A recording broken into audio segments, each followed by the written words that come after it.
Entonces, a dar inicio.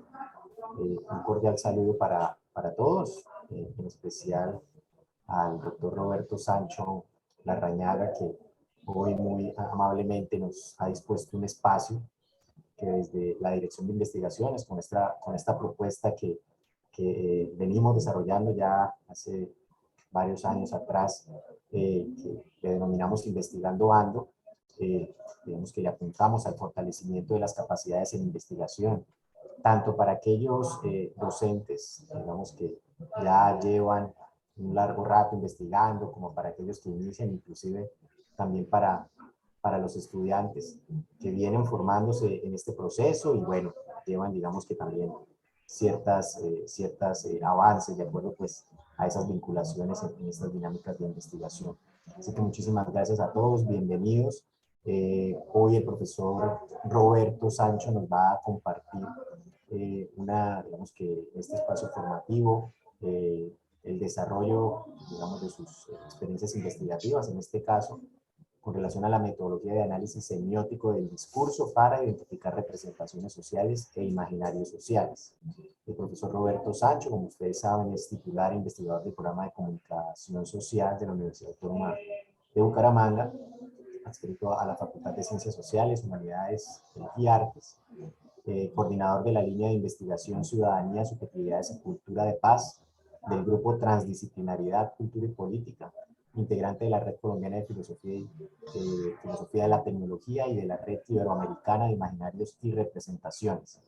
El doctor Sancho es doctor de la Universidad de Zaragoza, España, magíster en Historia de la Universidad Industrial de Santander y licenciado en Filosofía y Letras de la Universidad de Zaragoza. Profesor Sancho, nuevamente bienvenido y bueno, el auditorio en este caso en modalidad virtual es suyo y a partir de este momento los micrófonos quedan a su disposición. Muchísimas gracias. Bueno, muchas gracias, Jader. Bueno, muchas gracias a la invitación de la Dirección de Investigaciones también. Para mí es un placer, la verdad, pues poder compartir con los colegas. Me dicen, ¿se está viendo la presentación pantalla completa? Sí, señor. ¿Sí? No, o sea, no está todavía en modo presentación. ¿No está en modo presentación? No. Ahora sí. En la parte inferior, ahora sí. Ahora sí, ¿cierto? Ok, Sí, ok, perfecto. Bueno, entonces, como les digo, bueno, para mí es un placer estar aquí, digamos, al lado de gente que para mí es muy especial. Gracias al auditorio por dedicar su tiempo para que además estamos a un final de semestre para escuchar lo que están haciendo otro colega, ¿no? Que creo que es muy importante que nos escuchemos, que nos conozcamos, que hagamos reconocimiento de la labor que hacemos como investigadores en la universidad. Bueno, hoy les vengo a presentar los resultados de mi última investigación, pero esta investigación evidentemente empata con trayectorias mucho más largas. El título que le puse es Descifrando la cultura, : metodología de análisis semiótico del discurso para identificar representaciones imaginarias sociales. Seguramente el Descifrando la cultura es muy atrevido por mi parte, pero sí que creo que vamos a ver que a través de las fake news y la reflexión que podamos hacer sobre las fake news podríamos entender algún tipo de contexto cultural determinado, en este caso el santanderiano.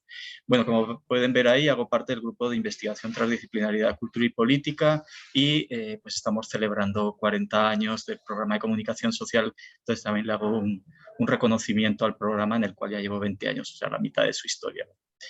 Como les digo, el resumen de la charla pues desarrolla lo que es los resultados de la investigación titulada Fake News, Valores y Creencias, la resacralización de la vida contemporánea en ecosistemas comunicativos digitales. Era una investigación que se iba a trabajar con Santander y Norte Santander. ¿Hay un micrófono encendido? Bueno, gracias. Entonces, se iba a trabajar en los dos departamentos, en el nororiente colombiano, Santander y Norte Santander, en este caso con la Universidad Francisco de Paula Santander, pero por dificultades con la pandemia acabamos trabajando solamente Santander desde la Universidad Autónoma de Bucaramanga, ¿no? Como objetivo general tuvo analizar el rol de las fake news en las últimas elecciones regionales del 2019 en el departamento de Santander, Colombia, y para ello se identificaron y se analizaron las noticias falsas con mayor impacto, se hizo un corpus de noticias, se recopilaron todas las fake news, se seleccionaron aquellas que tenían más impacto semanal y se ubicó un periodo de tiempo de 3 meses, a las cuales se les aplica el análisis semiótico del discurso, que es esencialmente lo que quiero mostrar, y adicionalmente se aplicó una encuesta que a partir de una escala crítica de creencias midiera la propensión a creer de las personas en pequeñas, medianas y grandes poblaciones. Bucaramanga, Barranca Bermeja y Pinchote se iban a incluir, evidentemente, como les digo, las de Norte Santander, y se iba a hacer una perspectiva más comparada, a partir de 4 variables como son la ortodoxia, la ingenuidad, la crítica externa y el relativismo. Como resultado, se determinó que hay una estrecha relación entre la propensión a creer de las personas y el posible impacto de las fake news, pues esta se inserta en tradiciones simbólico-discursivas a partir de códigos culturales y mitos compartidos. O sea, lo vimos en el plebiscito de paz, ¿no? El papel que cumplieron las fake news en su momento, con Cambridge Analytica, es evidente, pasó en Colombia como ha pasado en otros contextos, pero esas fake news no tendrían el impacto que tienen a pesar del potencial de la inteligencia artificial, si no fuera también porque hay ciertos contextos donde tienen más posibilidad de insertarse las fake news que en otros, ¿no? Y eso tiene que ver con esa propensión a creer, como veremos a partir de la exposición. Bueno, el guión de la presentación, quiero comenzar por algo que no generalmente está al final y además no me gusta mucho hablar, pero quiero hacer una especie de reconocimiento a la investigación que hacemos en la universidad.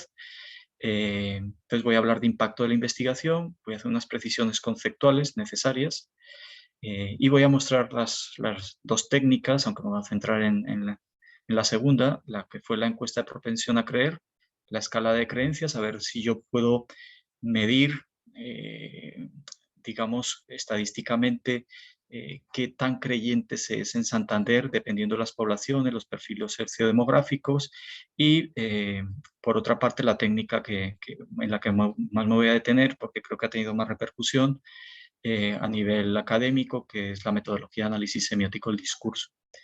Mostraré muy brevemente unos resultados de ese análisis semiótico del discurso para ver el potencial que daría la herramienta de análisis y unas conclusiones si se puede hackear los imaginarios sociales, en este caso de los santanderianos y santanderianas. Bueno, frente al impacto, pues en el último año, en el año pasado, en el año 2021, bueno, esta investigación se presentó en 3 congresos internacionales y 2 nacionales. Digo esto como reconocimiento a la investigación que hacemos en la universidad, que tiene impacto, sí, y en congresos muy importantes como son FELAFAX, que es el Encuentro Latinoamericano de Facultades de Comunicación Social, que se realizó en la mejor universidad de Uruguay, como sabemos, la Universidad de la República, en Montevideo, el 12 Congreso Internacional Chileno de Semiótica. Entonces tenemos Congreso de Comunicación, tenemos Congreso de Semiótica Internacional y también se presentó en la Ciudad de México en el tercer Workshop Internacional de Investigación de Imaginarios y Representaciones para foguear la herramienta y los resultados tanto en espacios ligados a la semiótica como en los expertos en imaginarios o en comunicación. Y también se participó en el tercer Congreso de Comunicación de AFACON y en la Universidad de Santiago de Cali. Como les digo, pues como quiero hacer un reconocimiento a la investigación que hacemos, porque muchas veces en la universidad, por muchas veces nos paramos en el indicador, una publicación más, una ponencia más, pero yo quiero resaltar que no solamente son cifras cuantitativas, sino también cualitativas. Me siento especialmente orgulloso de publicar, como pueden estar viendo ahí con esta exposición que les voy a hacer sobre el método de análisis, va a salir en un libro sobre metodología de la investigación de imaginarios y representaciones sociales con personajes como Michel Maffesoli, que pues, es un sociólogo francés que después de muerto Pierre Bourdieu, pues es uno de los grandes referentes, profesor de la Universidad de la Sorbona. Pues ahí está Armando Silva, ¿no? Bueno, el director del doctorado del externado, bueno, pues es un referente mundial, trabaja para la UNESCO en todo lo que es arte urbano, un referente en lo que han sido las bienales tanto de Viena como la última en Sao Paulo, ¿no? En la cual utilizaron su metodología. Manuel Antonio Baeza, que es el mejor sociólogo chileno, ¿sí? Ahí está entonces la representación de la UNAP. Hay otras personas como Denise Jodelet, que es la discípula más destacada de Sergei Moscovici, ¿no? Y que es profesora de la Escuela de Altos Estudios de Ciencias Sociales de París, y hay otras personas, ¿no? Como Ángel, publicando en ese libro, como Enrique Carretero, uno de los sociólogos más importantes en España. Entonces, me siento especialmente orgulloso de que la UNAP, digamos, pueda generar reflexión y sobre todo metodologías propias que, digamos, sean reconocidas a nivel internacional o latinoamericano. Bueno, como les decía, algunas precisiones conceptuales que me parecen necesarias para abordar el tema de las fake news, ¿no? Primero, una evidencia, ¿no? Que hay un hecho tecnológico cada día más presente en nuestras vidas, como pongo ahí omnipresente, ¿no? Con la figura de Dios. Muy poco individuo, muy poco sujeto puede estar ajeno a las mediaciones tecnológicas y a lo que eso supone. Eh, entonces, hay una intervención tecnológica sobre la vida, los cuerpos y la sociedad. En este caso, la intervención, por ejemplo, a través de las fake news y la inteligencia artificial, tiene que ver con la posibilidad de hacer incidencia en el voto en las elecciones, ¿no? Lo cual es una cosa muy, muy importante que empata con la necesidad de unas políticas públicas sobre inteligencia artificial, que haya una ética de la inteligencia y que haya evidentemente una opinión pública sensible a lo que suele estar pasando con las fake news, ¿no? Entonces, ¿qué es una fake news? Según el diccionario de Oxford, dice son circunstancias en las que los hechos objetivos influyen menos en la formación de la opinión pública que las referencias a emociones, a creencias y a creencias personales. Retengo lo de las creencias porque va a ser constante en la exposición y porque ha sido constante bueno, en varias décadas en mis trabajos. La información, las ideas o las creencias son amplificadas por transmisión y repetición en un sistema cerrado donde las visiones diferentes o alternativas se descartan o se representan de forma minoritaria, ¿no? Sabemos que la red, en vez de ser el ágora digital, que expondría a los ciudadanos a tener mayores ámbitos de democracia, paradójicamente lo que se da es cada vez menos debate, ¿sí? Y más polarización, como estamos viendo, ¿no? Polarizaciones, por cierto, también incididas con algoritmos. Cada cual acaba confiando entonces en el dato que más se acerca a su opinión o que confirma su prejuicio sobre el asunto. Con esto hago un primer acercamiento a lo que son las fake news.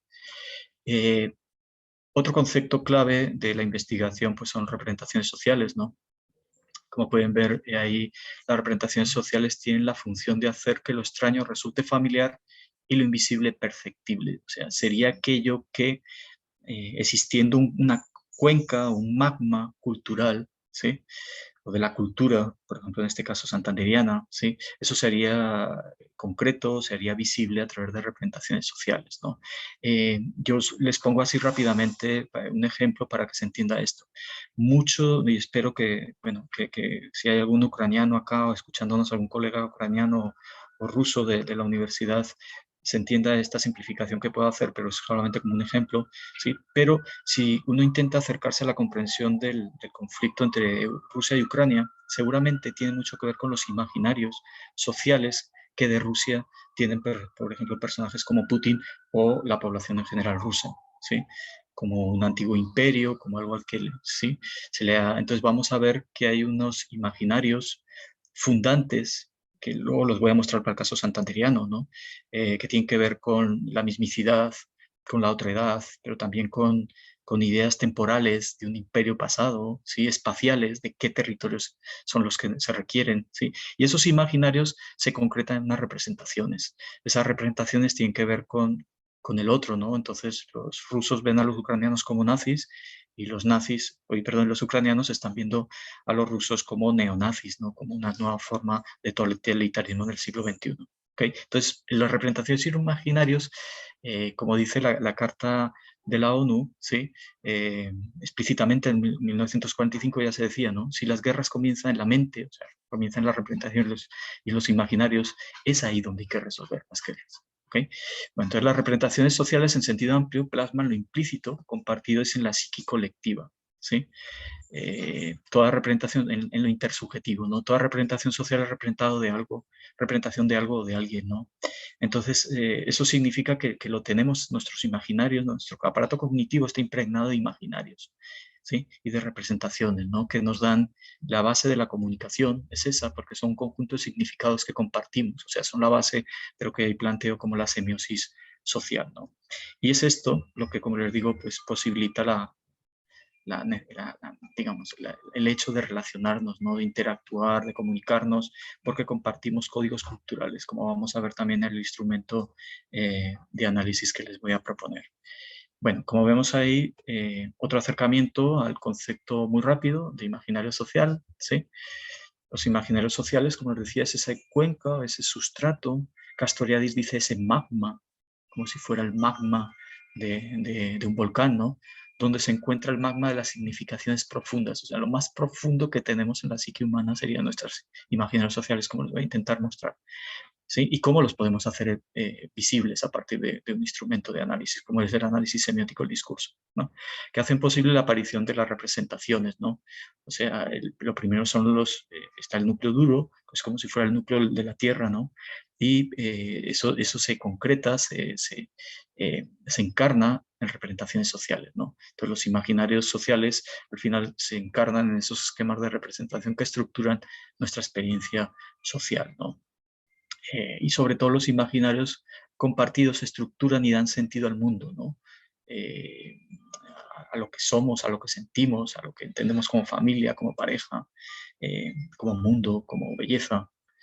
Bueno, aquí lo podemos ver de manera gráfica, ya ligado al instrumento que vamos a analizar. Este es una propuesta que hemos construido con un colega chileno, Ignacio Rifo, ¿sí? Como podemos ver en el primer nivel denotativo del análisis semiótico, en el nivel, digamos, superficial del discurso, encontraríamos las representaciones sociales a partir de identificar unas categorías y unos códigos culturales. Y en el nivel profundo del discurso, el nivel connotativo, que ahora veremos donde voy a poder encontrar los imaginarios sociales a través de la herramienta, ahí me van a emerger unos valores y unos mitos, ¿sí? Que a partir del relacionamiento, a partir de sistemas de significación, nos van a poder identificar imaginarios sociales y luego imaginarios sociales nucleares de la cultura santanderiana. ¿Sí? Bueno, ¿de dónde surge esta investigación? Aparte como les digo, de esta idea de rastrear cómo son los procesos de sacralización en la vida contemporánea actualmente, ¿no? Esa idea de que nos hemos secularizado, la gente no va a los templos, no va a las iglesias, pero la gente sigue creyendo igual o más que en otro momento. La pregunta es en qué cree, ¿sí? Y frente a eso también me surgió la idea de, bueno, ¿y si se puede hackear la mente con este tema de las fake news? ¿Sí? Y si se pudiera hackear la mente, ¿cómo se haría? Ahí tenemos la película Inception, que se la recomiendo, o El origen, traducida en español, ¿no? Cómo se intenta implantar una idea en una persona y a partir de ahí desarrollar otro tema de consecuencias a partir de implantar ideas en la mente humana, ¿no? Esto no es nuevo, ya lo hacía en los años 50, 60, lo intentó con distintos proyectos y evidentemente la inteligencia artificial hoy en día podría potenciar esta posibilidad de hackear la mente, ¿no? Una especie como Matrix. Pero que si pensamos en hackear la mente, ¿eso qué significa? ¿No? Significa que el cerebro humano lo podemos pensar con muchas similitudes como una computadora, o sea, la inteligencia humana, ¿sí? Es muy cercana a la inteligencia artificial, o la inteligencia artificial se diseña a partir de lo que fue la inteligencia humana, ¿no? Ambas están basadas en información y en procesar datos. Por lo tanto, si un celular, un smartphone, una computadora puede ser infiltrada, también podría ser infiltrado un cerebro, ¿no? La pregunta es cómo puede ser infiltrado, con qué se infiltra, ¿no? En el caso del cerebro humano sería infiltrado con información, con ideas o con pensamientos, ¿no? Lo vemos también estas últimas semanas con la desinformación, con la parcialización de la información sobre Ucrania y Rusia, el conflicto, ¿no? Pero que evidentemente tiene que ver también con el conflicto armado en Colombia, con la polarización política en el país, etcétera, ¿no? Lo que sucede es que nuestro cerebro no almacena los datos como la inteligencia artificial, el lenguaje de programación, el lenguaje binario de ceros y unos, ¿no? Sino que lo codifica la información en signos, o sea, en lenguaje. En eso que mi propuesta metodológica intenta descifrar, ¿no? o identificar. Alguien que quiera hackear la mente humana debe conocer cómo son los códigos culturales, los valeros, los mitos, las representaciones y los imaginarios, ¿no? Y lo curioso es que muchas veces esta inteligencia artificial ni siquiera se realiza en Colombia, ¿no? Sino que puede ser en Ucrania, como pasó en Rusia o en Siria, generalmente en países en conflicto, digamos, donde el control, digamos, estatal de la red es un poquito más flexible, ¿sí? O menos riguroso, ¿sí? Y haya un programa, una empresa a la cual alguien le paga de acá, evidentemente, puede condicionar, por ejemplo, la intención de voto de un plebiscito, ¿no? Como pasó para el caso colombiano, judicialmente demostrado. ¿Okay? Para ello, entonces lo que tenemos que hacer nosotros sería si un hardware, si un programa, si un bot puede diseñar unas fake news y tener un impacto fuerte en la sociedad, ¿sí? Con eso, digamos, esa información, lo que nosotros tenemos que hacer es cómo de construir ese ejercicio y ver cómo ese bot ha sido capaz de construir esa fake news y de dónde ha surgido o qué elementos esenciales ha tomado para tener tanto impacto, ¿no? Por eso les digo que lo que pretendemos es decodificar o construir mensajes que puedan persuadir o manipular un auditorio. Que haría un bot, nosotros lo que haríamos es deconstruir, ¿sí?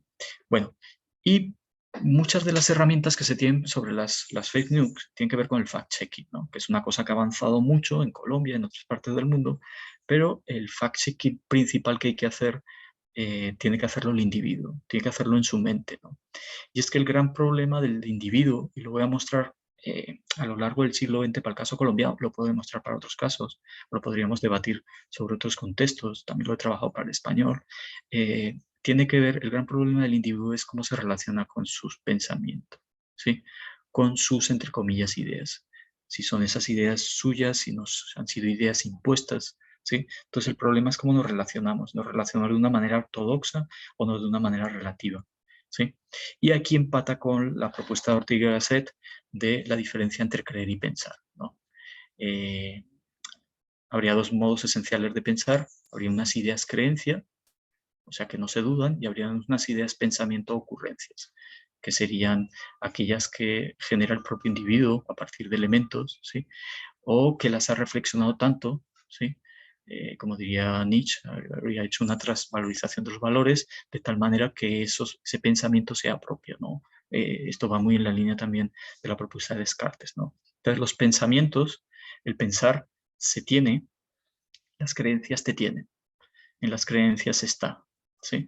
Como les digo, como, pues lo principal que pretendía mostrar es la encuesta, ver la propensión a creer y por otro lado ver, digamos, cuál es la base cultural de nuestras creencias, ¿no? Nuestras representaciones, en qué es lo que menos dudamos, lo que menos cuestionamos. Entonces las creencias son ideas que somos, algo interno, no las producimos nosotros y tampoco las discutimos o dictamos, no son duda. Ah, por cierto, esta investigación se realizó antes de la pandemia, ¿no? Esto yo creo que ahora con la pandemia arrojaría, cuando les muestre el rango de ortodoxia, de relativismo, etcétera, yo creo que esas cifras se van a intensificar mucho más a partir de la pandemia y la cantidad de información y de desinformación y contrainformación que se recibió sobre el tema, ¿no? Entonces, como les digo, ahí hay una contraposición entre creer que es no dudar y dudar que sería no creer, ¿no? Y que empataría con nuestra propuesta de la universidad de ser autónomo, ¿no? Entonces, bueno, con Bátimo retomo una idea y es la cuestión de que hay un retorno a las creencias en paralelo con un proceso de secularización. O sea, creemos que ya no vamos a misas, que ya no hay altares, ¿sí? Pero ese proceso de desacralización va paralelo a un proceso intenso de resacralización en la sociedad. Y ahí podemos ver gente haciendo fila para comprar el último modelo de iPhone, ¿no? O de la marca iPod, ¿no? Entonces, yo retomo desde hace muchos años el pensamiento de Mona Zouf, una francesa, que trabaja una categoría que es muy importante para mí, que se llama transferencia de sacralidad, ¿sí? Y ella lo que pretende demostrar es que digamos que que se cambia, o sea, es como la energía, ni se crea ni se destruye, sino que se transforma. Entonces la sacralidad sería algo parecido, ¿no? Ni se crea ni se destruye, sino que se transforma la sacralidad dependiendo de los ámbitos temporales, culturales, espaciales, ¿sí? Y eso retomaría la idea de Durkheim, sí, que ya nos decía la necesidad de lo sagrado en el ámbito de lo político y lo social, ¿no? Bueno, esto lo he trabajado desde hace más de 20 y tantos años, ¿sí? En distintos momentos. Para el caso colombiano, yo lo retomo con estos ejemplos, ¿no? O sea, el periodo de sacralización empata desde el mismo surgimiento de o la creación de la Constitución del 86, ¿no? Ese espíritu de contrarreforma, y ahí empieza un elemento contestatario en la sociedad, aquellos que han perdido la guerra, y digamos empieza a haber un proceso incipiente de secularización que es mucho más claro en los años 30-50, y hay una transferencia de sacralidad del ámbito de la religión tradicional al ámbito del bipartidismo, ¿no? Lo que nos llevó a la violencia bipartidista, ¿no? En las décadas de los 60, otros jóvenes, ya no esos que vivieron la violencia bipartidista, dejan de ir de seguir esos cultos, ¿sí? O esa violencia bipartidista, y la transferencia de sacralidad lo hacen a la ideología, ¿no? Al marxismo esencialmente, en sus distintas versiones. ¿Okay? Y surgen las guerrillas, ¿no? Entonces vean cómo se relaciona siempre, dependiendo sectores de la juventud, cómo se relacionan con su forma de pensamiento de manera ortodoxa y cómo eso tiene incidencia política y social, ¿no? En la década de los 80s, 90s, yo utilizo una metáfora en mis investigaciones ya desde los años 2006-2008, que es medios de comunicación. O sea, los medios de comunicación se convierten en medios de comunicación, o sea, mis referentes, ¿sí? Entonces ahí tenemos hoy en día el papel de Messi, o en otros momentos otros personajes, ¿no? Que se sacralizan, incluso hay una iglesia para Maradona, ¿no? Y a partir del 2000, ya esos medios de comunicación para las nuevas juventudes ya no tienen el papel que cumplen, pero hoy en día son las redes sociales, y por eso ahí pongo las marchas, por ejemplo, del año pasado, etcétera, ¿no? Y por eso abordo el tema de las fake news como este proceso continuo de transferencia, sacralización y sacralización de ciertos aspectos o de ciertos sectores sociales de jóvenes, ¿no? Como les digo, primera técnica que utilicé fue una encuesta de propensión a creer, una escala de creencias que retomo de una investigación argentina, pero evidentemente le hago otro uso y la adapto, que intenta medir esa escala, ¿no?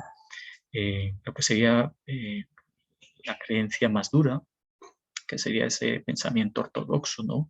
Esa creencia interna, esa convicción, esa no duda, por ejemplo, cuando uno es creyente de una religión determinada, de una fe, ¿sí? No duda de ella, pero puede pasar, lo vamos a ver también con la familia, para el caso de Santander, ¿no? Luego tendríamos otra no duda, pero en este caso ya no una creencia interna, sino una creencia externa, o sea, porque nos ha llegado información de afuera, o sea, ya no es algo que hemos interiorizado tan fuertemente, ¿no?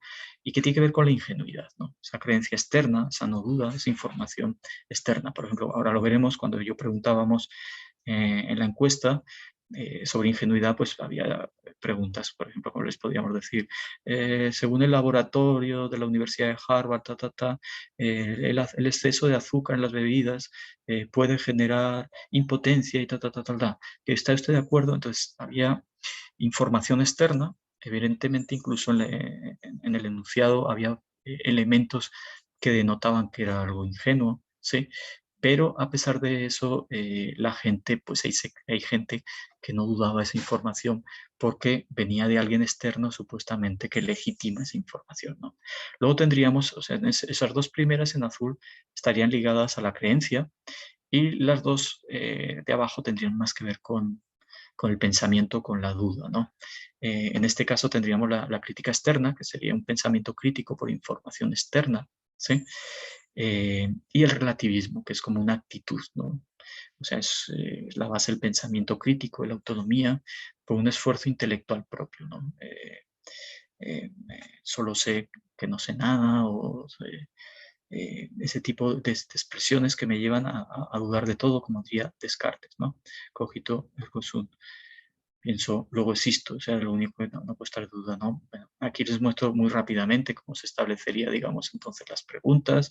Evidentemente se aplicó en 3 poblaciones, con fórmula matemática, con margen de error de menos del 5%, se hizo cara a cara, pues, por suerte pudimos concluirla antes de que llegara la pandemia, y como les digo, no me voy a centrar en la encuesta, pero sí quiero mostrar los resultados. En la investigación, evidentemente, están mucho más detallados, con muchas gráficas, por sectores, por perfiles sociodemográficos, etcétera, etcétera, ¿no? Pero lo que quiero mostrar es esto, ¿no? Que era un poquito la intención que tenía la encuesta, aunque no sabía los porcentajes, no sabía lo que podía pasar, ¿no?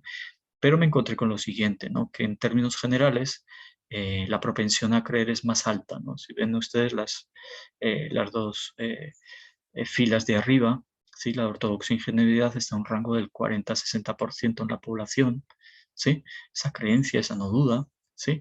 Y, digamos, la crítica externa o el relativismo está en un rango mucho menor del 30-40, ¿no? O sea, la conclusión es que hay un entorno propicio eh, para verse afectado por fake news, porque hay una propensión a creer más que una propensión a dudar, ¿sí? Que, por ejemplo, si esto se hubiera hecho en otro tipo de contextos, no sé, Noruega, etcétera, etcétera, podría ser muy diferente, ¿no? Entonces yo creo que por eso tuvo tanto impacto y tienen nuestras fake news y lo vemos todos los días ahora que estamos en un nuevo proceso electoral, ¿no? Bueno, una vez de lo de la encuesta, lo otro que se hizo fue hacer fact-checking, ¿sí? Aplicar instrumentos para identificar a partir de esa información que recogíamos que tenía más impacto en las redes sociales, ¿sí? Sobre lo político, sobre la campaña política, pues la aplicamos a ver si era una fake news o no era una fake news, e incluso hay varios tipos de fake news, ¿no? No me voy a detener, solo es para mostrar el proceso que se realizó, y aquí sí quiero detenerme mucho más, ¿no? Como dijo, es el objetivo central de la charla, pero este objetivo central de la charla, digamos, se tiene que enmarcar en lo que he dicho anteriormente para poder que esto no sea tan áspero en términos de metodología y de la teoría, ¿no?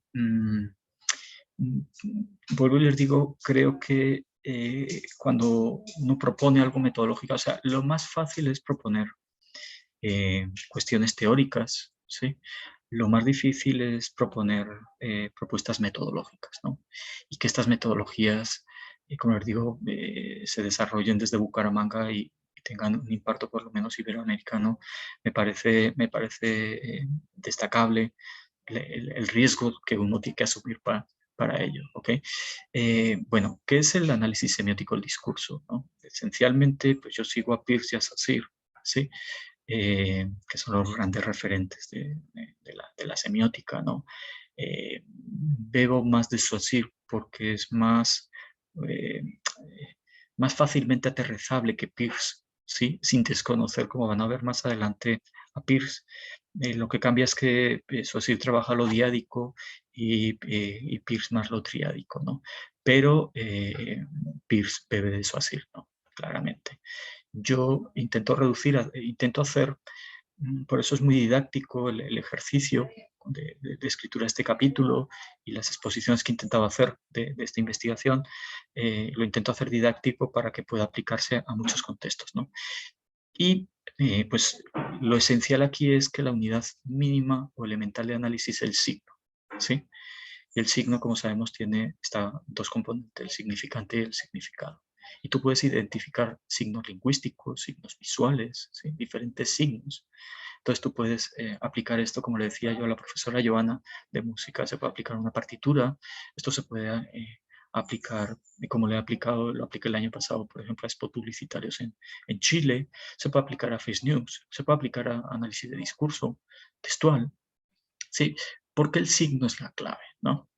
Y ahora veremos cómo eso lo va a hacer factible y viable en una herramienta metodológica que les propongo. Entonces, por lo tanto, el discurso es un conjunto significante, entendido el discurso todo, ¿sí? Podríamos analizar una calle como un discurso, ¿sí? O sea, como elementos significantes, ¿no? Que denotan y connotan, ¿sí? Entonces, el discurso es un conjunto significante con una relación entre el signo y lo significado. Esta técnica de análisis le permite al investigador indagar los procesos cognitivos de un lector estándar, ¿sí? Aquello que conscientemente aquella persona que ve, ¿sí? O lee identifica, ¿sí? O sea, su cerebro hace unos procesos mentales que le llevan a hacer ciertas relaciones, y esas ciertas relaciones es porque responden a sistemas de significación, como vamos a ver, sistemas de significación de primer nivel y de segundo nivel, denotativos y connotativos. Entonces, para Fontanille, se trata de descubrir lo oculto desde lo visible del texto para mostrar las representaciones e imaginarios sociales que fluyen por una narración, y eso es lo que vamos a hacer, ¿sí?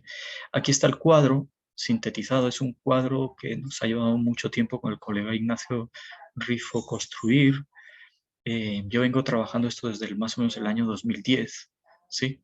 Esta herramienta metodológica desde el año 2012 en todas mis investigaciones, cada vez puliéndola más, aplicando a diferentes contextos. Ahí pueden ver en la primera fila de arriba lo que sería la propuesta de Peirce, ¿no? De la primeridad, secundidad y terceridad. Peirce es complejo de leer y es muy complejo de hacerlo, de aplicar su metodología de análisis, ¿no? Su reflexión a una herramienta metodológica, ¿sí? Pero esa visión triádica empata con Saussure, y ahí vemos la segunda, digamos, fila, con el signo denotativo, el signo connotativo, ¿no? Que nos remiten a un sistema sígnico, ¿sí? Una cuenca de significación, como dice Castoriadis, en este caso la cultura santandereana, ¿no? Entonces pueden ver ahí en el signo denotativo el significante de nivel denotativo, ¿no? Vamos a ver cómo se identifican esos significantes primeros, por ahí se comienza, por el significante del nivel denotativo, se le otorga un significado, ¿sí? Que luego nos va a remitir ese significado de primer nivel denotativo a un significante de segundo nivel connotativo.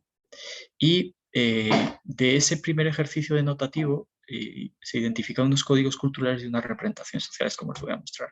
Ya en el nivel connotativo se identifican unos valores, algo mucho más profundo, ¿sí? Antivalores o valores positivos negativos. La relación entre valores nos remiten a un sistema de signos que son las construcciones mitas, los mitos, ¿sí? Y esos mitos, esas relaciones entre mitos nos remiten a unos imaginarios sociales nucleares, como les voy a mostrar. Bueno, disculpen por el meme de la izquierda, pero pues son todos memes reales, ¿sí? Que se analizaron, que se recopilaron y se analizaron, ¿sí? Como podemos ver, bueno, el de la derecha tiene que ver con Jaime Beltrán, un exalumno mío. Estos memes, a partir de un proceso de selección, por cuántas veces compartieron, cuántos gustas, cuántos comentarios recibieron, ¿sí? Con unos criterios se seleccionaron 2 por semana, se identifican y se empieza a realizar un análisis. En este caso, el análisis que les voy a mostrar en la tabla es el de la izquierda, el del meme de la izquierda, ¿no? Aquí pueden ver cómo se realiza el ejercicio, ¿sí? Es un ejercicio que, como estamos hablando de semiosis social, se tiene que hacer colectivamente. En mi caso yo lo hacía con mis estudiantes de semillero, 4, 5, 6 personas, ¿sí? Cogíamos el meme y para TIC, bueno, primero identificábamos los significantes fuertes, ahora lo vamos a ver, la columna a la izquierda, y luego se va ascendiendo digamos, en esta escala de significación social, ¿no? Esto es un ejemplo. Y ahora lo que vengo es a demostrarles las etapas, ¿no? Para ello, lo que propongo yo son 5 etapas de descomposición y recomposición de, de esta semiosis social, ¿no? De estos sistemas de significación, ¿no? La primera etapa, como pueden ver ahí, tiene que ver con la descomposición del nivel denotativo, la identificación de significantes fuertes y significación. La segunda etapa es con la recomposición de ese nivel denotativo, ese nivel superficial. Entonces paso de las categorías al código cultural, que es la base de la representación social. Luego pasamos a una tercera etapa que es de descomposición del nivel connotativo, que es el paso a los significados profundos y valores, ¿sí?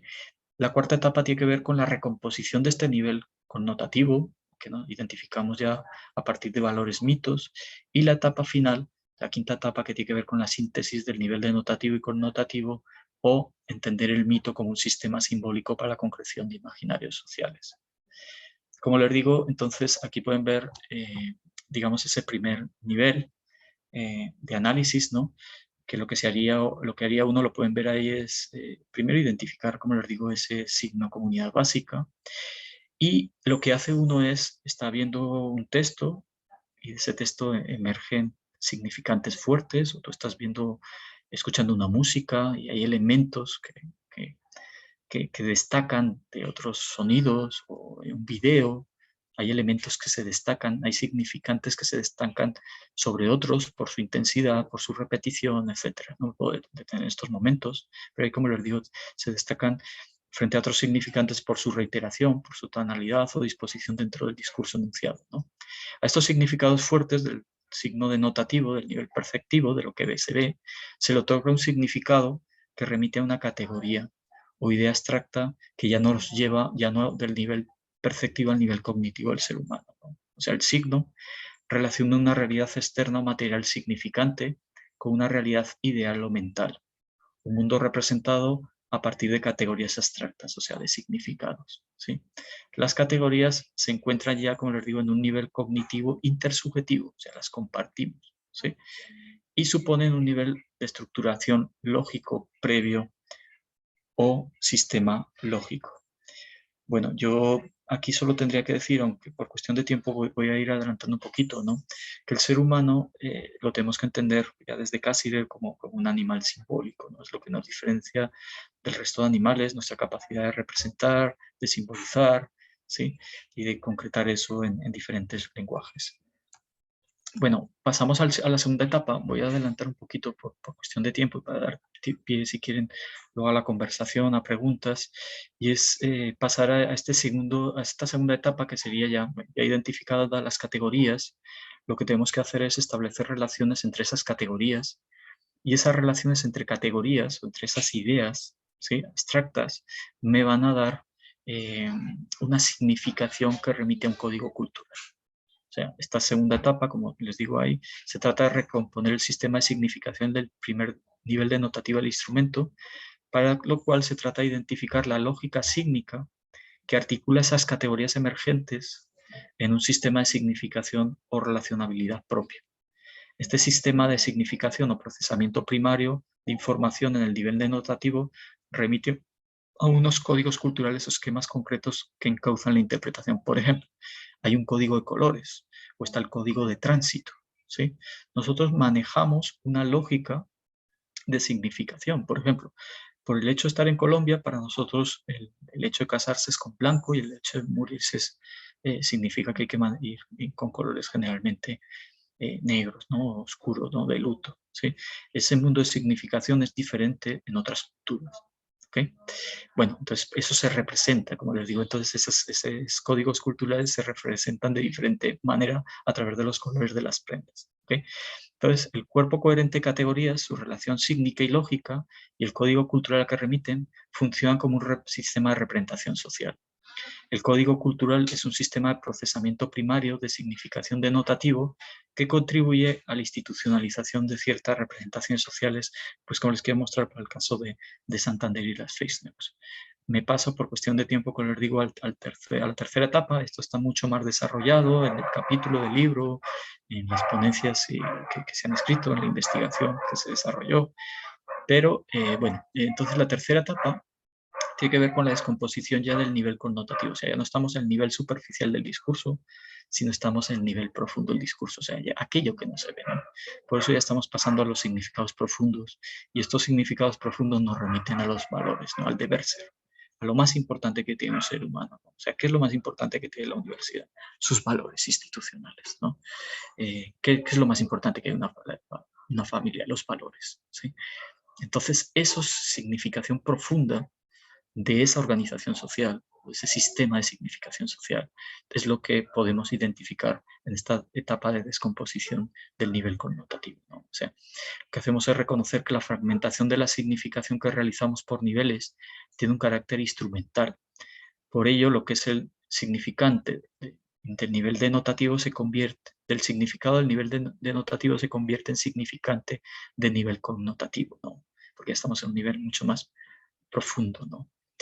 Pasando de un significante enunciado en el discurso de notación con su correspondiente significado, significación denotativa, a un significante enunciador, ya connotación, ¿no? Mostrando las dos dimensiones del signo que planteaba Saussure y que, como saben, sale, ¿no? Esto, como les digo, se estaba expresado en el ejemplo que les mostré de la herramienta, y ahora veremos también cómo se concreta eso en valores, en el análisis digamos, de las face news.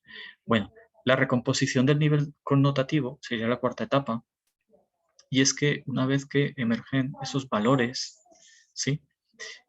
Lo valorativo, el deber ser, lo más fuerte que hay en una sociedad, en un grupo humano, ¿sí? Cuando tú ligas y estableces relación entre unos valores y otros valores, positivos, negativos, de esas relacionamientos, de esa significación, ¿sí? De esa lógica común, emerge un mito, ¿no? Entonces, como les digo, ahí en el nivel connotativo se evidencian que los discursos conllevan imaginarios sociales valorativos, ideas del bien y el mal, concretados en valores positivos o negativos, antivalores, dicen en Colombia, que son determinantes para la configuración de esos individuos a partir de la apelación que hacen los discursos. Ahí está citado un texto mío en inglés del 2015. Estos moldes axiológicos expresados en la profundidad de los discursos son el reservorio de la memoria colectiva frente al deber ser de los individuos que conforman una comunidad. O sea, lo que tenemos ya en lo profundo de un discurso, cuando vemos un comercial, cuando leemos, cuando escuchamos algo, ¿sí? Lo que se está haciendo es una apelación a un deber ser que recoge el cerebro humano, pero que el ser humano, o sea, que el individuo no es consciente, ¿sí? Cornelius Castoriadis propone que los grupos humanos construyen colectividades e instituciones comunes a partir del relacionamiento de ciertos valores, significaciones e imaginarios sociales, ¿no? Podríamos hablar de colombianidad, de santanderianidad, de antioquionidad, ¿sí? Lo que les decía de Rusia, ¿no? Bueno, entonces la última etapa es la del síntesis, ¿no? La síntesis de construcción que hemos hecho del andamiaje de significación de un grupo humano, de una cultura, a partir del análisis de caso concreto, de unos discursos concretos que tienen que ser significativos en coyunturas determinadas, importantes, ¿sí? Entonces, el mito como sistema simbólico para la concreción de imaginarios sociales, ¿sí? Entonces, ahora veremos cómo a partir de esos mitos, ¿sí? Relacionando unos mitos con otros, emergen unos imaginarios sociales y posteriormente unos imaginarios sociales nucleares de un grupo humano determinado, ¿no? Entonces, con esta última etapa se realiza la síntesis de la semiosis social, o sea, de los sentidos socialmente construidos, concretada en los mitos entendidos como metarrelatos, un sistema simbólico extendido que permiten delinear la configuración de los imaginarios sociales compartidos por los miembros de una comunidad. En tal sentido, el metarrelato mítico se identifica como un sistema simbólico, comprendido por los integrantes de una determinada social o grupo social. En la aplicación de esta herramienta metodología, los mitos emergen luego de la interconexión de los valores o antivalores presentes en la etapa precedente, es decir, un conjunto articulado de criterios axiológicos que remiten a ciertos relatos míticos. Bueno, y aquí ya les muestro resultados, ya estamos terminando, ¿sí? Muestro esta gráfica y unas pequeñas conclusiones y el objetivo que tenía de hablar 3/4 de hora, que creo que es lo ideal para que todavía se retenga la atención, espero cumplirlo. Entonces, bueno, como pueden ver, como les digo, del corpus que se recogió, del proceso de selección que se hizo de fake news, a partir de los criterios que les he comentado, de la aplicación de la herramienta, ¿sí? Surgieron lo siguiente, ¿no? Surgieron, bueno, aquí no puedo ver, voy a mostrar un ejemplo de una concreta, ¿no? De cómo surgía este código cultural de la pornografía en ese primer nivel, y en el segundo nivel el mito de la expulsión del paraíso, ¿sí? Como podemos ver, lo que surge de este corpus analizado es lo siguiente, ¿no? Nos surgen unos códigos culturales ligados a la pornografía, a la familia, o sea, si yo soy un bot, ¿sí? Y quiero producir una información, la forma con la que tengo que llegar a un colombiano, un santanderiano, es a través de un código de la pornografía, de la familia, político, autoritarismo, la corrupción, tengo que hablar de rebeldía, de terrorismo, de rebelión, de violencia. Así puedo concretar, puedo encarnar los imaginarios sociales y puedo traducir de alguna manera mi intención, que es imponer unos valores, una visión del mundo, lo puedo concretar a partir de unas representaciones. ¿Cuáles son las 3 representaciones sociales que emergieron que me llamaron mucho la atención. Sinceramente, es algo no esperado y que pues, para mí personalmente es enriquecedor, ¿no? Primero, hay una familia de representación social, yo le llamo así, ¿sí? O hay dos códigos culturales muy relacionados, que tienen que ver el de la pornografía y la familia, ¿sí? Entonces, hay una representación social de la familia como pervertida, ¿no? Como algo que se está perdiendo, ¿sí? Y por otro lado, digamos, tenemos unos códigos que ya no son tan familiares, ¿sí? Ya no tienen que ver tanto con vida cotidiana, sino con lo político, ¿sí? Y esos códigos más ligados a lo político se articulan en una representación social que ve la política como corrupción. O sea, no se ve la política como solución, como mediación, ¿sí? Sino se ve la política como corrupción. Y por último, hay un último grupo de códigos culturales muy fuerte, porque no es una coyuntura mm, social, sino recuerden que se estaba analizando una coyuntura política, ¿sí? Unas elecciones políticas que ligan la sociedad o hacen ver la sociedad y sobre todo la protesta social como violencia, ¿sí? Entonces, un bot, ¿sí? Se da cuenta que a partir de estas tres simples representaciones sociales, ¿sí? Jugándolas con distintos códigos culturales y distintas categorías y distintos colores, imágenes, sensaciones, ¿sí? Puedo llegar, puedo llegar a una audiencia amplia, ¿sí? En el nivel connotativo, entonces dejamos esas dos primeras columnas que tienen que ver con lo denotativo, me voy al nivel profundo, al connotativo, ¿sí? Y vean, ¿no? Los mitos que nos emergieron fueron los siguientes, ¿no? Expulsión del paraíso, la patria boba, la independencia. Si se dan cuenta, la mayoría de los mitos tienen responden a una tradición judio-cristiana o una tradición, digamos, del surgimiento de la República, ¿no?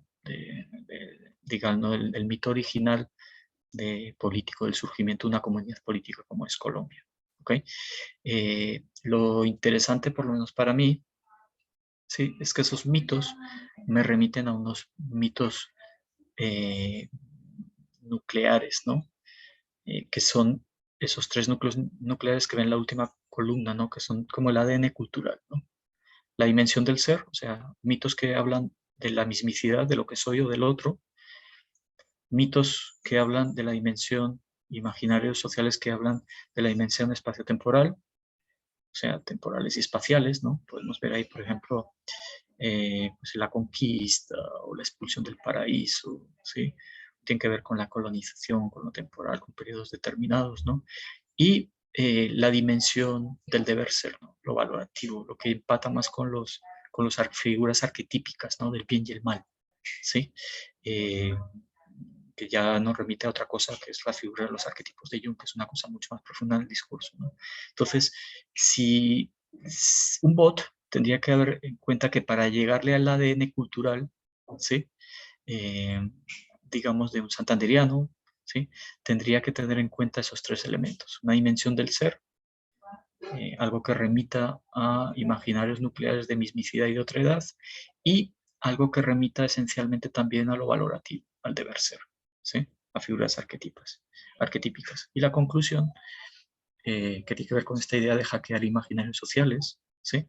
Entonces, como les digo, encontramos estos imaginarios sociales, ¿no? Encontramos imaginarios sociales axiológicos. Las fake news recurren a determinados valores o antivalores instituidos socialmente, sujetos a referencias mitológicas, principalmente judio-cristianas o heroicas.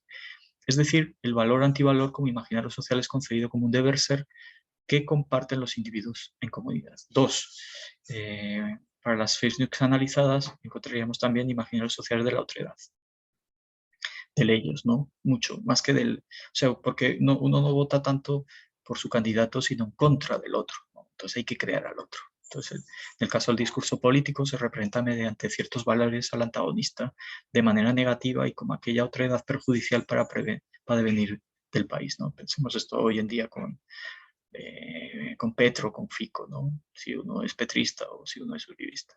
Mediante valores de odio, agresividad, violencia, desequilibrio, desobediencia, crueldad. Por otro lado, encontraríamos que en esas fake news hay también un peso muy fuerte de imágenes sociales vitalizados de la mismicidad del nosotros, ¿no? Esa ideación que recurre a valores que reafirman la identidad propia colombiana o santanderiana, ¿no? Valores que se vinculan a la protección de la familia, la iglesia y del Estado como garante del orden y la ley, la justicia, la igualdad, la tolerancia, ¿sí? Y por último, unos imaginarios sociales espaciales y temporales que, como vimos, no fueron tan fuertes, pero que remiten esencialmente al surgimiento de la República y al proceso de independencia en el siglo XIX. Bueno, muchas gracias y eso era lo que les quería presentar. Creo que he cumplido mis 50 minutos, 45 o 50 minutos. Muchas gracias, Jader. Entonces, todo en tus manos. Soy Roberto, muchísimas gracias. Bueno, yo les había incluido acá en mensajes. Si tenían de golpe alguna pregunta, podían formularla a través de mensajes.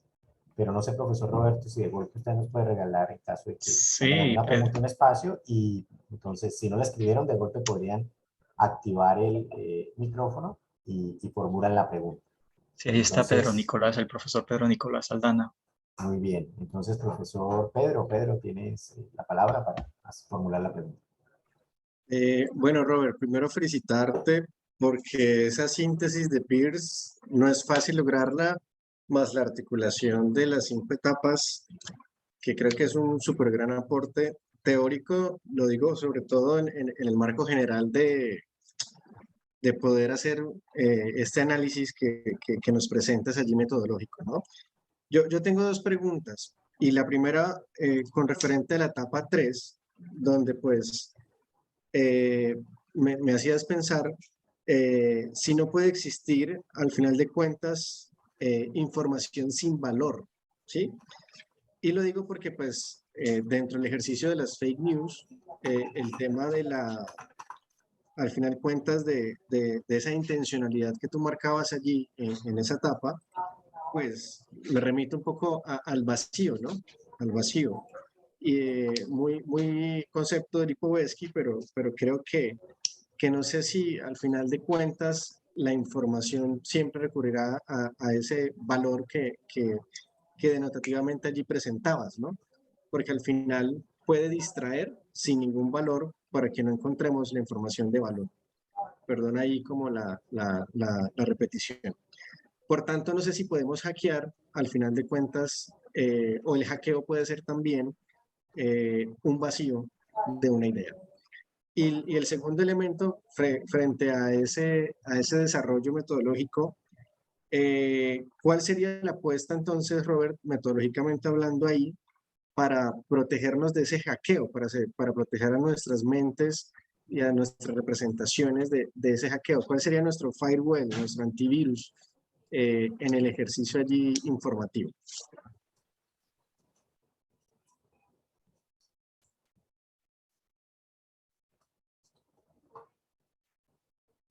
Muchas gracias, Pedro. Interesantes, muy interesantes las preguntas, tío.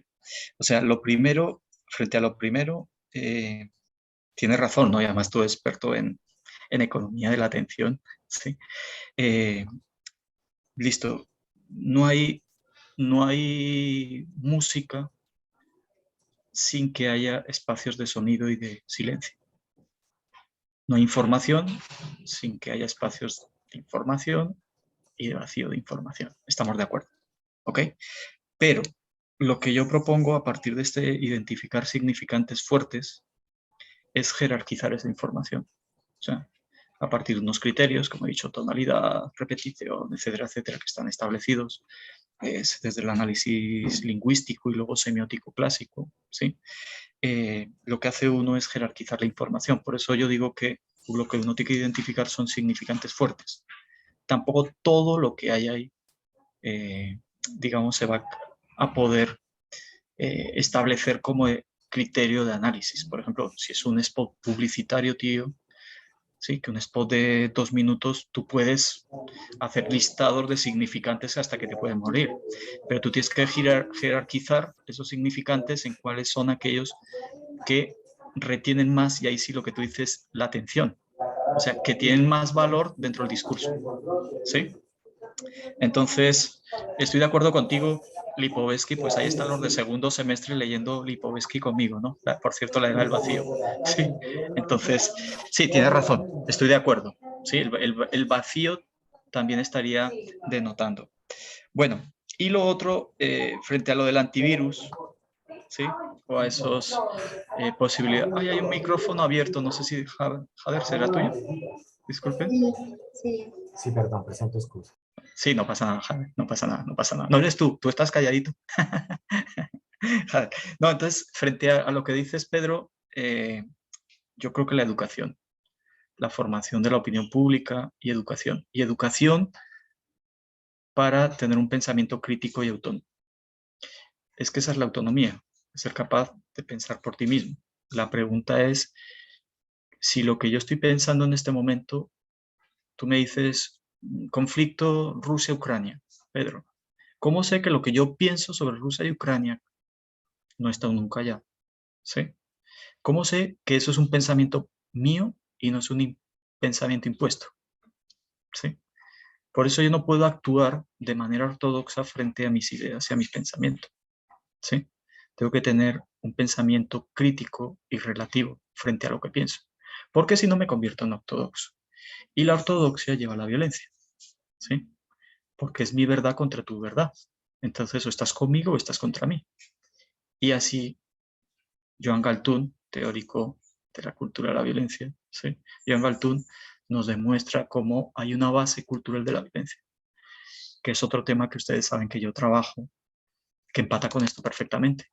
Igual que tiene mucho impacto las fake news, y esas fake news llevan a la polarización, porque a Facebook, llamado ahora Meta, ellos, y está demostrado ya también, programan los algoritmos para dividir a las poblaciones, porque en la medida que tú divides, la gente utiliza más las redes, y si se utilizan más las redes, la gente le presta más atención, y prestar más atención es que se paga más por publicidad, ¿cierto, Pedro?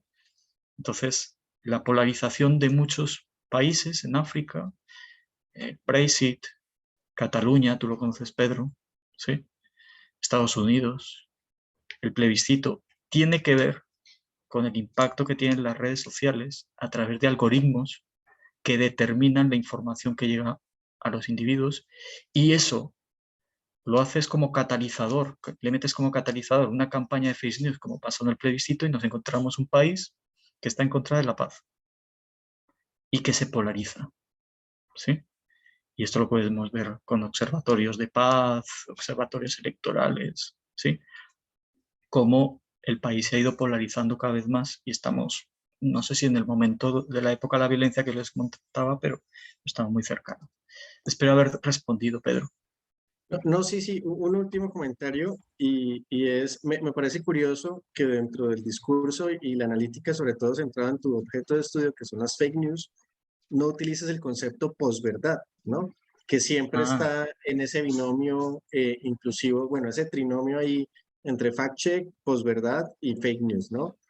Me parece perfecto. curioso en el discurso. Sí, no, sí, sí, Pedro. Y en la tesis y en lo que he escrito y eso utilizo también el concepto posverdad. Pero yo creo que técnicamente, si estamos hablando de la herramienta metodológica, es mejor hablar de fake news, ¿sí? Que de posverdad, ¿no? Yo incluso creo que en algunos de los textos lo planteo, yo no creo que existe la verdad, sino existe lo verídico, ¿sí? Aquello que es capaz de demostrar. Entonces no existe la verdad, porque la verdad es la creencia. Por lo tanto, no puede haber posverdad, a no ser que la posverdad la entendemos como la etapa de no verdad, o sea, la etapa de crítica, ¿no? Pero es como la modernidad y la posmodernidad, o sea, no somos posmodernos, o sea, no somos modernos, ¿cómo coño vamos a hacer? Perdón la expresión que quedó grabada. ¿Cómo vamos a ser posmodernos si no somos modernos? ¿Qué significa ser modernos? Está muy claro el proyecto de la Ilustración y la modernidad lo que buscaba, la emancipación del ser humano, ¿sí? Y yo creo, pues, ¿cómo vamos a ser posmodernos si no somos modernos? ¿Sí? Entonces esos post para mí siempre son muy peligrosos, como el post-conflicto, ¿sí? ¿Sí? Posacuerdo. ¿Sí? Entonces, por eso no, tengo más reservas frente al concepto, aunque lo utilizo, ¿no? Pero tengo mis reservas frente al concepto de posverdad. Nico, Pedro. No sé, Jader, ¿hay alguien más que se atreva? Helmut. Bueno, alguien comenta que es un trabajo de 20 años, gracias por la presentación, pero bueno, creo que no hay ¿Hay más más? preguntas. Bueno, Entonces, creo bueno, que... me permito nuevamente aquí retomar para agradecerle a usted, profesor Roberto, por su espacio. Como les dije, esto es un material que va a quedar cargado en nuestro canal de YouTube de Dirección de Investigaciones, anclado también al sistema de bibliotecas, y sobre el cual, pues, digamos que los maestros tienen, digamos, total acceso a este material y poder usarlo, y de golpe que sea también un insumo para que se puedan crear algunas redes de trabajo e interacción académica. Entonces, maestro, muchísimas gracias por su disposición. Ya a partir de mañana contarán con este material audiovisual en la página de nuestro canal de YouTube. Muchísimas gracias a todos. Bueno, muchas gracias, Jader, a la Dirección de Investigaciones y, bueno, y a todos los que han asistido, Ivonne, Hilda, Helmut, Paula, Karen, que la he visto también que está por ahí. Un abrazo para todos. Bueno, muchísimas Gracias, gracias. Robert. Gracias, Chao. Robertico. Chao, chao, un Alimento para abrazo. primer semestre, Robert. Sí, sí, sí.